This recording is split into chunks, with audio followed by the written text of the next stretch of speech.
Good morning everyone, कैसे हो आप सब। आई होप कि आप सब बहुत अच्छे होंगे। और अगर आप अच्छे नहीं हो तो मैं दुआ करता हूं कि आप लोग बहुत जल्द अच्छे हो जाएं।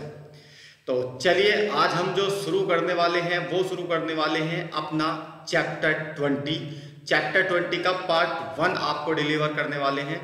और अगर मैं बात करूं कि इसमें आपको जो मिलने वाला है वो एक बहुत ही क्रिटिकल टॉपिक है और बिजनेस का इससे डायरेक्ट कनेक्शन है, क्योंकि ये जो टॉपिक है ना, ये बहुत ही अगर मैं बात करूं तो बहुत अच्छे टॉपिक पे हमने बनाया हुआ है। इसका नाम है check and identify the key assumption. Key assumptions क्या होती है, ये कैसे बिजनेस में लागू होती है, कैसे बिजनेस में यूज किया जाता है इनको, और बिजनेस कैसे की असम्पशंस के आधार पे किया जाता है, ये सारी चीजें आपको इस चैप्टर में सीखने को मिलेंगी। तो चैप्टर 20 का पार्ट 1 हम शुरू करने वाले हैं। तो बिना देरी किए चलिए शुरू करते हैं अपने चैप्टर 20 का पार्ट 1। तो शुरू करते हैं। What is the meaning of assumption? An assumption is something you can believe without proof. इसका मतलब क्या होता है? इसका मतलब होता है कि assumption जो होती है ना, ये एक तरह एक धारणा होती है जो कि आप बिना प्रूफ के भी धारण कर सकते हैं। धारणाएं होती है ना, जैसे हर बंदे के जीवन में जब वो कुछ करने की सोचता है तो कुछ धारणाएं उत्पन्न होती है। विद एग्जाम्पल, एक बच्चे की पढ़ाई कंप्लीट हुई। पढ़ाई कंप्लीट होने के बाद उसने सोचा कि मैं नौकरी करूंगा। अब नौकरी जैसे ही उसके माइंड में आएगा तो कुछ धारणाएं बनती है कि भाई 20-25 हज़ार रुपये मुझको मिलेंगे, उसमें मैं ये करूंगा, वो करूंगा, ये शौक पूरे करूंगा, या एटलीस्ट ये लूंगा, वो लूंगा, मम्मी पापा को इतना दूंगा। इस तरह की कुछ धारणाएं आपके मन में उत्पन्न होने लगती है, जबकि आपकी जॉब लगी भी ना हो, है ना। अभी आपकी जॉब नहीं लगी, बट धारणाएं आपके अंदर आने लगती है कि मेरी पढ़ाई कंप्लीट हो चुकी है, अब मैं जॉब सर्च कर रहा हूँ, जॉब ढूंढूंगा और 2-4 दिन बाद मेरी जॉब मिल जाएगी, तो उसके बाद मुझको क्या करना है, कैसे करना है। सेम चीजें बिजनेस में भी लागू होती है। जो बच्चा बिजनेस करने के लिए प्लान करता है तो उसके मन में भी बहुत सारी धारणाएं होती है, कुछ असम्पशंस होती है, जिसके बिहाव पर वो अपना स्टार्टअप शुरू करता है, अपना बिजनेस शुरू करता है। अब वो असम्पशंस कैसी होती है, जैसे मान लो विद एग्जांपल में एक छोटे से एग्जांपल के साथ आपको समझाता हूँ। कोई बच्चा है और वो अपना एक छोटा सा स्टार्टअप या छोटा सा व्यापार शुरू करना चाहता है। विद एग्जांपल वो सब्जी का काम शुरू करना चाहता है। तो सब्जी का काम उसकी खुद की असम्पशंस है, उसने खुद सोचा कि मैं सब्जी का काम करूंगा। तो उसके मन में बहुत सारी चीज़ें आने लगती है कि एटलीस्ट मैं किस जगह पे ये काम शुरू करूं, अच्छा उस जगह पे कितने लोग रहते हैं, कितने लोग वहाँ पे मेरे से मेरी जो फ्रेश सब्जियाँ होगी उनको परचेज करने आएंगे, ठीक है। तो ये जो असम्पशंस होती है, जो धारणाएं होती है, ये बंदे के मन में पहली आनी शुरू हो जाती है। विद एग्जाम्पल थोड़ा सा और डिटेल में समझाता हूँ मैं कि आपने कोई भी काम शुरू करने की सोची, जैसे अभी हम सब्जी का एग्जाम्पल ले रहे हैं, तो उसमें जैसे किसी सोसाइटी के आसपास आपने अपनी कोई शॉप ओपन की सब्जी की, और कोई दुकान छोटी सी स्टार्ट की। वहाँ पे आप आंकड़े लगा सकते हो कि इस पूरी सोसाइटीज़ में लगभग 400 परिवार रहते हैं, ठीक है। तो 400 परिवारों में हर घर में सब्जियां बनती है, तो एटलीस्ट आप आइडिया लगा सकते हो कि जी इसमें से मेरे पास एटलीस्ट कम से कम 50 या 100 ग्राहक डेली के आएंगे। ये भी एक असम्पशंस होती है कि भाई इतने ग्राहक मेरे पास आएंगे। अब इतने ग्राहकों में लगभग मेरा 4-5 हज़ार का जो बिजनेस है वो हो जाएगा, 4-5 हज़ार का मैं काम धंधा कर लूँगा, निकाल लूँगा। ये असम्पशंस है, ठीक है। तो असम्पशंस से क्या होता है, आपको पावर मिलती है कि भाई जो भी आप करने वाले हो, जो भी आपने प्लान किया हुआ है अपने लिए करने का, वो कोई भी बिजनेस हो सकता है, वो कोई भी स्टार्टअप हो सकता है, वो कुछ भी हो सकता है। तो असम्पशंस से आपको अगर मैं बात करूं तो बैकअप मिलता है, आपको स्ट्रेंथ मिलती है कि मैं ये काम करूंगा तो ये होगा, ये काम करूंगा तो ये होगा, ऐसे करूंगा तो ऐसा होगा। और जैसे भी आपकी असम्पशंस होती है उसी हिसाब से आप डिज़ाइन करते हो, उसी हिसाब से आप चीज़ों को देखते हो, उसी नज़रिए से आप चीज़ों को देखते हो। तो की असम्पशंस को आइडेंटिफाई करना किसी भी काम को शुरू करने से पहले ये आपके लिए बहुत ज़्यादा इम्पोर्टेंट होता है और ये बहुत ज़्यादा वैल्यूबल भी होता है, क्योंकि अजम्पशंस आपको एक्चुअल में बहुत सारी चीज़ें दिखाती है, बहुत सारी चीज़ों के बारे में बताती है। तो अब हम नेक्स्ट चलते हैं कि अजम्पशंस को किस तरीके से बिजनेस में लागू होती है और किस तरीके से ये बिजनेस में फिट बैठती है। बिजनेस क्या होता है? अगर मैं बात करूं कि भाई बिजनेस होता क्या है, बिजनेस होता है revenue minus cost, revenue minus cost is equal to profit और लॉस। ये होता है बिजनेस, यही बिजनेस का फॉर्मूला होता है और यही बिजनेस का पैटर्न होता है। आप किसी भी बंदे से पूछ लेना कि बिजनेस क्या होता है, तो बिजनेस जो होता है वो होता है revenue, total revenue minus cost, cost और उसके बाद जो आता है इज इक्वल टू निकल के या तो वो लॉस होता है या प्रॉफिट होता है। ये दो चीजें होती है। अब इसको थोड़ा डिटेल में समझ दो, एक एग्जांपल के साथ समझाता हूँ। विद एग्जांपल, आपने कोई स्टार्टअप शुरू किया, कोई भी काम स्टार्ट किया और आपने पूरे दिन में जो टोटल रेवेन्यू किया, टोटल रेवेन्यू बोलते हैं कि भाई टोटल जो बिजनेस किया आपने वो सपोज 10,000 का किया, ठीक है। 10,000 का टोटल बिजनेस आपने किया। अब उस 10,000 में वो सारा का सारा प्रॉफिट तो नहीं होगा आपका, ऐसा तो नहीं है कि वो सारा का सारा आपका प्रॉफिट है, वो सारा आपकी जेब में चला जाएगा, आपको कुछ लाना नहीं है। तो उसमें जो भी आपका प्रोडक्ट है, जो भी आपकी सर्विसेज है, जो भी आपका सॉल्यूशंस है, उसका भी कुछ ना कुछ कॉस्ट होगी, उसकी कुछ ना कुछ कॉस्ट होगी। एटलीस्ट हो सकता है 10,000 में 5,000 का वो प्रोडक्ट हो जो आपने सेल किया, वो सर्विसेज हो जो आपने सेल की।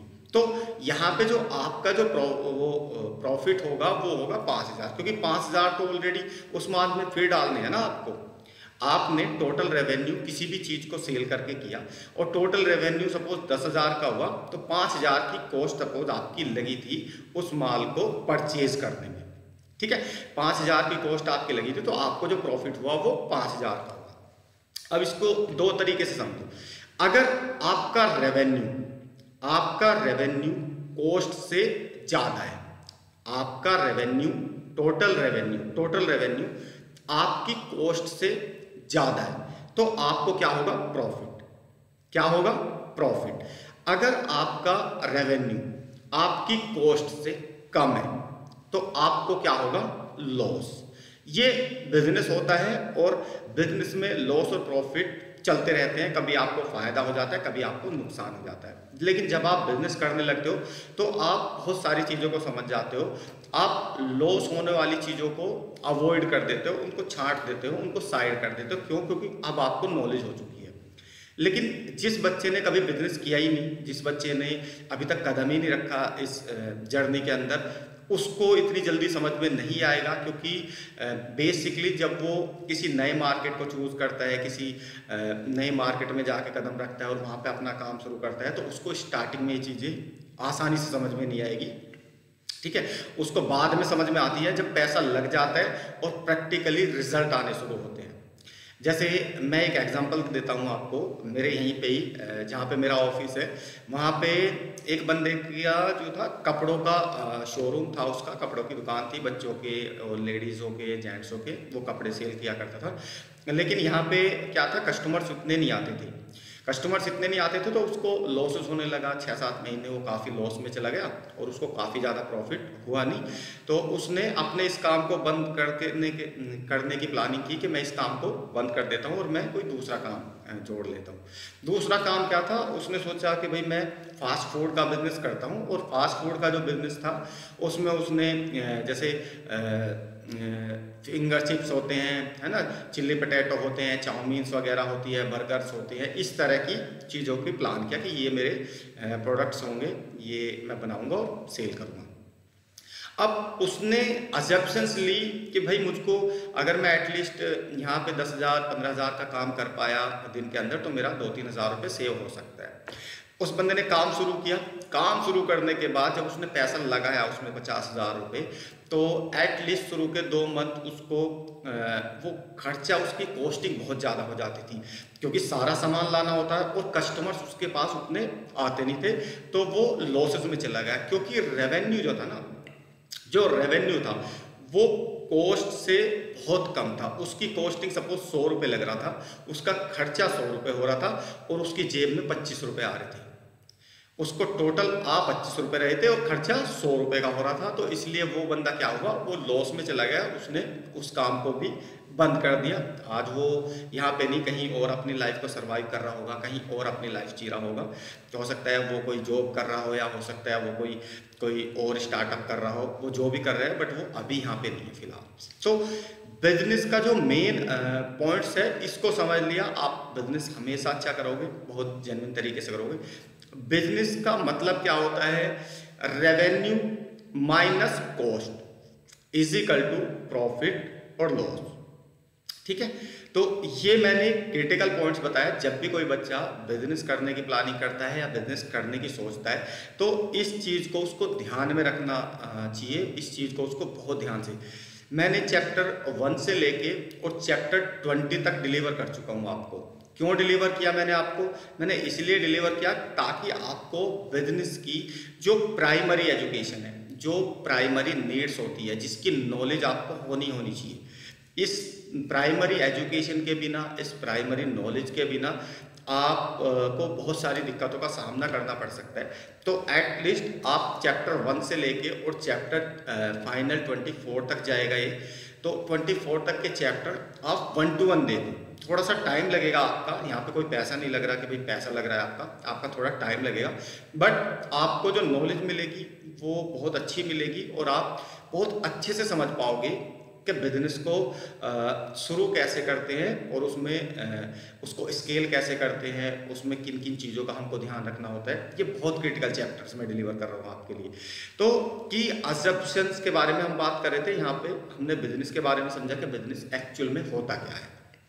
ठीक है, अब चलते हैं, you will do business in the future. हो सकता है आप अभी बिजनेस ना कर रहे हो, आप फ्यूचर में बिजनेस करने की प्लान कर रहे हो, या आप अभी जॉब कर रहे हो और जॉब करने के साथ साथ आपके मन में बीच बीच में आता हो कि यार मैं एटलीस्ट ज़िंदगी भर जॉब तो नहीं करूँगा, मैं कोई ना कोई अपना स्टार्टअप शुरू करूँगा, अपना बिजनेस शुरू करूँगा। अब आप क्या करोगे क्या नहीं करोगे वो तो आपके ऊपर है, क्योंकि हो सकता है आपने डिसाइड कर लिया हो कि भाई आप क्या करोगे, या हो सकता है अभी आप असमंजस की स्थिति में हो कि अभी आपको क्लैरिटी नहीं है कि आपको क्या करना है। ठीक है, क्या करना है, क्यों करना है, ये पहले क्लियर होना चाहिए। ठीक है, सबसे पहले क्यों करना है, उसके बाद क्या करना है, कैसे करना है वो बाद की चीज़ हो जाती है।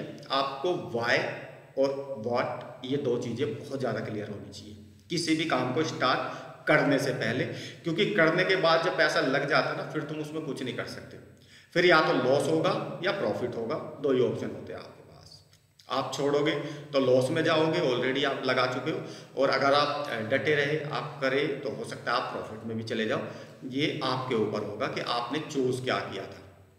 ठीक है, अब हम चलते हैं इसमें, this will be based on certain assumptions you have such as, कि भाई अजम्पशन लेते हुए बच्चे क्या होते हैं ना, बहुत सारी चीज़ों के बारे में सोचते हैं, जैसे व्हाट विल योर प्रोडक्ट्स, कि भाई मेरा प्रोडक्ट क्या होगा, मैं किस प्रोडक्ट को सेल करूँगा मार्केट में, है ना। क्योंकि एक चीज़ का ध्यान रखना, आप पैसा तभी तो कमाओगे ना जब आपके हाथ में कोई प्रोडक्ट होगा। बेचने तभी तो जाओगे आप, जब वो आपके हाथ में कोई प्रोडक्ट ही नहीं है, आप क्या बेचोगे मार्केट में जाके। एटलीस्ट कोई ना कोई प्रोडक्ट तो आपको चाहिए, कोई सर्विसेज चाहिए, कुछ तो आपके हाथ में होना चाहिए ना, जिसको आप मार्केट में बेचोगे और जिसको बेच के आप पैसा कमाओगे। जब तक आपके हाथ में वो प्रोडक्ट ही नहीं होगा, आप क्या सेल करोगे। तो सबसे पहले कि भाई आपका प्रोडक्ट क्या होगा, ये अजम्पशन में सबसे पहले आता है कि यार मैं सेल क्या करूंगा, मेरे हाथ में मैं कौन से प्रोडक्ट में जाऊं, कौन से मार्केट में जाऊं, क्या सर्विस लेके आऊं जिसको सेल करके मैं पैसा कमाऊं। तो अजम्पशन में सबसे पहले बच्चे के माइंड में कुछ असमंजस की स्थिति में होते हैं, कुछ कंफ्यूज होते हैं, कुछ को क्लैरिटी नहीं होती, वो क्लियर ही नहीं कर पाते, वो डिसाइड ही नहीं कर पाते कि एक्चुअल में वो किस बिजनेस में जाए, किस मार्केट सेगमेंट में जाए, किस प्रोडक्ट को चूज करे, है ना, किस चीज़ को लेके आए मार्केट में जिसको सेल करके वो पैसा कमा पाए। जिनको क्लैरिटी हो जाती है वो अपना घुस जाते हैं। जैसे मान लो किसी बंदे को क्लैरिटी है कि भाई मुझको तो सब्जी का व्यापार शुरू करना है, सब्जी की दुकान खोलनी है, उसको क्लैरिटी है, वो जाकर सब्जी की दुकान खोल लेता है। किसी बंदे को क्लैरिटी होती है कि यार मैं फास्ट फूड का बिजनेस करूंगा और मैं फालतू इधर उधर दिमाग नहीं लगा रहा, मैं फास्ट फूड का ही बिजनेस करूंगा, तो वो बेचारा फास्ट फूड में चला जाता है क्योंकि उनको क्लैरिटी होती है। किसी बंदे को है कि भाई वो टेक्नोलॉजी में मास्टर्स है, वो एप्लीकेशन बनानी जानता है, वेबसाइट बनानी जानता है ना, और बहुत सारी चीज़ें ऐसी जानता है जो सॉफ्टवेयर से रिलेटेड होती है, तो वो उस लाइन में चला जाता है। वो आलतू फालतू भटकते नहीं है, भटकते वही लोग हैं जिनको ये क्लैरिटी नहीं होती कि वो मार्केट में अपना कौन सा प्रोडक्ट और कौन सी सर्विस सेल करके पैसा कमाना चाहते हो। ठीक है, तो सबसे पहले असम्पशन में आता है कि उसका प्रोडक्ट क्या होगा जिसको सेल करके वो पैसा कमाएगा। उसके बाद आता है which people will by your product. अच्छा, वो लोग कौन होंगे जो मेरा प्रोडक्ट खरीदेंगे? हो सकता है वो स्टूडेंट्स हो सकता है वो नौकरी करने वाले हो सकता है वो कोई किसी और प्रोफेशंस के लोग हो जिसके लिए स्पेशली आपने कुछ चीज़ें बनाई हुई हो। तो वो लोग कौन होंगे जो आपका प्रोडक्ट या आपकी सर्विस को यूज़ करेंगे, ये भी असम्पशन में आता है। उसके बाद आता है what will be the selling cost of your product, कि भाई चलो हम मुझको प्रोडक्ट की क्लैरिटी हो गई, मुझको ये भी पता लग गया कि मेरे जो बायर है, मेरे जो कस्टमर्स है वो ये है जो इस प्राइस पे प्रोडक्ट खरीदेंगे। यहाँ पे अब सबसे बड़ा जो वो आता है आपके प्रोडक्ट की कॉस्ट क्या होगी। क्या वो ऐसी तो नहीं है कि भाई मार्केट में ऑलरेडी उससे सस्ता और उससे अच्छी चीज़ें चल रही है, तो कॉस्टिंग भी बहुत मैटर रखती है, प्राइसिंग भी बहुत ज़्यादा। इस पे तो मैंने कंप्लीट एक चैप्टर बनाया है प्राइसिंग फ्रेमवर्क, आप देखोगे उसमें आपको आपके प्रोडक्ट की प्राइसिंग कैसे करनी है, उस प्राइसिंग फ्रेमवर्क क्या होते हैं, किन किन पॉइंट्सों का आपको ध्यान में रखना होता है ना, वो सारी चीज़ें उसमें मैंने आपको समझाई हुई है। इसी प्लेलिस्ट में आपको वो मिल जाएगी वीडियो, अगर देखनी हो तो आप देख सकते हो। तो ये अजम्पशंस होती है जो आपको पहले ही क्लियर करनी होती है, या आप की जो धारणाएं होती है ये आपको पहले ही क्लियर करती है कि भाई मैं ये प्रोडक्ट लेके आऊँगा, ये मेरे कस्टमर्स होंगे, ये मेरे प्रोडक्ट की प्राइसिंग होगी और ये मेरा काम होगा। ये क्लैरिटी आपको अजम्पशन से आती है। उसके बाद चलते हैं, all this points you think about are known as assumptions. ये क्लैरिटी आपको अजम्पशन से ही होगी। You run your business based on assumptions. आप दुनिया में जो भी बिजनेस करता है बंदा, जो भी बंदों ने बिजनेस किया या जो करने वाले हैं, वो किसी ना किसी अजम्पशंस बेस पे ही ये डिसीजन लेते हैं कि मुझको ये बिजनेस करना है। उसके अंदर कुछ ना कुछ ऐसे पॉइंट चीज़ें होती है जिसको वो धारणाओं में लेके आता है, या मतलब वो सोचता है कि भाई मैं ऐसे ही काम करूँगा, ये काम करूँगा, इतने कस्टमर्स मेरे पास आएंगे, इतना पैसा मैं दिन का कमाऊँगा। एटलीस्ट वो असम्पशन बेस पे ही बिजनेस का डिसीजन लेता है। विदाउट असम्पशंस के आप डिसीजन ले ही नहीं सकते। जब तक आपके माइंड में बिजनेस करने का कोई आइडिया नहीं आएगा, किस कैटेगरी का करना है, किस सेगमेंटेशन में जाना है, किस कैटेगरी का प्रोडक्ट रखना है, किस कैटेगरी के कस्टमर्स को एक्वायर करना है, जब तक ये चीज़ें आपके माइंड में नहीं आएगी तब तक आप कुछ नहीं कर सकते। तब तक आप जो काम कर रहे हो आप वही करोगे। ठीक है, तो अजम्पशंस के बेस पे ही बिजनेस की जो नींव होती है वो, अगर आप मैं बोलूँ कि वो रखी जाती है, क्योंकि अजम्पशन बहुत चीज़ों की क्लैरिटी आपको दे देती है। इसके बाद चलते हैं यू कैन फोरकास्टिंग। ये फोरकास्टिंग करने में भी हेल्प करता है कि जो होता है ना पूर्व अनुमान, एक होता है कि भाई पहले से ही आप अनुमान लगा लेते हो कि ये काम चलेगा या नहीं चलेगा। आपको अगर अजम्पशंस आपकी सही है और आपने अजम्पशन को टेस्ट किया है मार्केट में जाके, प्राइमरी रिसर्च मैंने ऑलरेडी चैप्टर 1 में आपको बहुत अच्छे समझाई थी। प्राइमरी रिसर्च करके अपनी असम्पशन को अगर आपने टेस्ट किया है और उसमें आपका रिजल्ट बहुत अच्छा आया, तो डेफिनेटली आपको ये भी पता होगा कि मेरा बिजनेस चलेगा या नहीं चलेगा। ये मैं फिर बोल रहा हूँ, अजम्पशन से आपको ये भी क्लैरिटी होती है कि आपका बिजनेस चलेगा या नहीं चलेगा। ये भी अजम्पशंस आपको क्लियर कर देती है। आपको वो आंकड़े सामने चमक जाते हैं ऑलरेडी जब आप प्राइमरी रिसर्च करते हो कि मैं सही डायरेक्शन में हूँ, सही फैसले ले रहा हूँ या नहीं ले रहा हूँ। तो अजम्पशन की अगर मैं बात करूँ तो ये बहुत क्रिटिकल पॉइंट्स होता है। तो आपको अपनी जो अजम्पशंस है उनको आइडेंटिफाई करना है, बिल्कुल क्लियर कर लेना है, उनको सेपरेट कर लेना है, उनको आइडेंटिफाई करना है, चेक करना है, टेस्ट करनी है प्राइमरी रिसर्च के थ्रू, और देखना है कि जो मैं काम करने जा रहा हूँ वो सही है या नहीं। अगर सही है तो फिर आप घुस जाओ उस बिजनेस में, कोई दिक्कत ही नहीं है, क्योंकि आपको क्लैरिटी है। अगर वो सही नहीं है, कुछ दिक्कतें आई प्राइमरी रिसर्च में, आपको मन मुताबिक वो रिजल्ट नहीं मिला, निगेटिविटी बहुत ज़्यादा है, या फिर कंपटीशन बहुत ज़्यादा है, या फिर वो प्राइसिंग नहीं आ पा रही जिस प्राइस पे आप मार्केट में माल उतारना चाहते हो, तो वो असम्पशन से आपको क्लैरिटी मिल जाती है प्राइमरी रिसर्च करके। तो आज के लिए इतना ही। अगर मेरी वीडियो आपको अच्छी लगी हो तो please like, share and subscribe ज़रूर कर देना।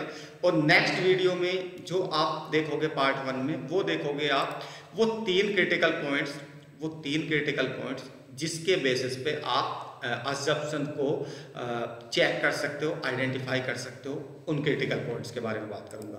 तो आज के लिए इतना ही। मिलते हैं अपने चैप्टर 20 के पार्ट 2 में। Thank you very much.